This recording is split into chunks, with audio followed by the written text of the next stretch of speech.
Sathya Sai Speaks, Volume 12, Chapter 12, Bhaarathi-Bhaaratham.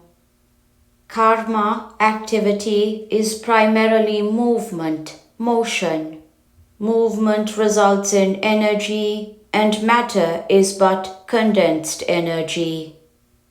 Ether, air, fire, land, water, all are the cause as well as the consequence of this incessant movement. All things that move are active, engaged in karma. To live is to change, to move. You may not move the entire body or any of its parts, but still movement is taking place in you. Food is being digested, blood is being circulated, air is being drawn in, analyzed, absorbed, and exhaled. Impressions are welcomed or resisted and conveyed or rejected. Life is karma.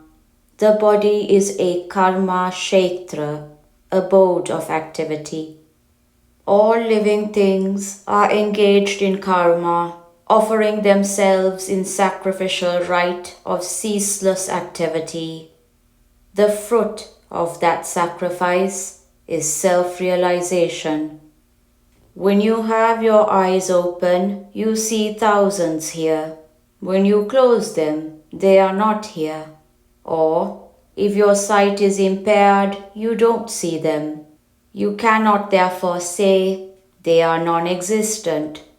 Since your sight is impaired by doubt, pride, or prejudice, you don't see God, who is in you as well as outside you.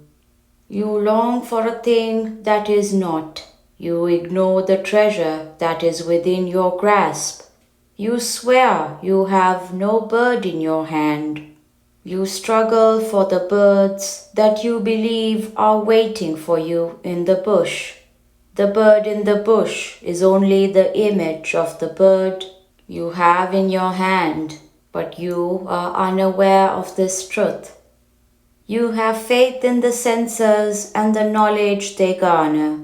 You have faith in the fancies and fantasies of your mind. You have faith in the syllogisms of your reason, but you have no faith in God, who cannot be bound or found by these. So you fear, you grieve, you doubt. It is wrong to cast blame on others. Have the curtain of thought of God all around you, then the deadly mosquitoes of desire and distrust cannot harm you. That curtain will confer health on you. Through immunity from disease, you will have undisturbed ease, with nothing to pine for, nothing to fear from. You will love all as God's creation. You will welcome opportunities to serve and assuage the pain of others. This morning, while conversing with a group of people, the problem of suffering was analyzed. It was ascribed to one's own past deeds and one's own mental tendencies. It is wrong to cast the blame on others, but someone pointed out that God was the originator of both joy and grief, that without His will, no blade of grass can waver in the wind. Yes, if that truth be firmly established in the heart, one gets the unique bliss of liberation. God gives everything. Whatever we get is His grace. You have no right to judge whether what you get is good or bad. In order to get God so firmly installed, worship of idols or pictures, meditation on His glory, recitation of His name, these are all useful as preliminary sadhana, spiritual effort. I won't say that temples or houses of worship, altars and shrines where God is invoked and adored are wrong or wasteful. Until the letters are learnt, illustrations are necessary in the primers. The letter A is learnt in association with the apple, of which a picture is printed above it. But yet, on that account, you cannot be constrained to remember that apple whenever you have to think of A. Be in perpetual contact with God. I am always emphasizing the value of service as a sadhana for realizing the oneness of all in God and the oneness of oneself with God. I do not recommend the giving up of karma, for it is not possible. What is generally meant by karma sannyas, renunciation of activity, is the giving up of rites and rituals prescribed by the scriptures. I call upon you to adhere to a new rite, seva, selfless service, a new yajna, sacrifice of the ego, a new ritual of worship, sharanagati, total loving surrender, dedication of all thoughts, words, and deeds at the lotus feet of the Lord, and acceptance of all that happens as gifts of grace from Him. Be in perpetual contact with God. Let the pipe that leads into the tap which is you be connected with the reservoir of His grace. Then your life will be full of unruffled content. Without that awareness of the constant presence, any service that you do to others will be dry and barren. Be aware of it, then any little act of service will yield plentiful fruit. Sarvata Panipadam, God's hands and feet are everywhere. Sarvatokshi Shiro Mukham, God's eyes, head and face are everywhere. Sarvatashruti Malloke, God's ears are all over the universe. Sarvama Vritya Tishtati, He remains enveloping all. When you pray for the vision of the feet, you are rewarded with it. When you cry out in agony and call on Him to listen to your woe, His ears are there to respond. When you plead with Him sincerely to come, He comes to give, He gives. But the best sadhana is to behave as you do when you get a parcel of books by post. To get at the books, you unwrap the parcel and throw off the material used to pack the books. Now, take the prayer that is the deepest and the most significant. Naku Shanti Kavali, I require peace. Unwrap it of the I, the ego, and of the require, desire. Get hold of the Shanti in the core of the packet. When you are burdened with egoism and desire, how can you attain Shanti? So throw away the packing and hold on to the thing packed and protected. There are 3 stages in spiritual life. Man is divinity humanized. In him is concentrated vast power, awaiting manifestation. But man condemns himself into poverty, disease and despair.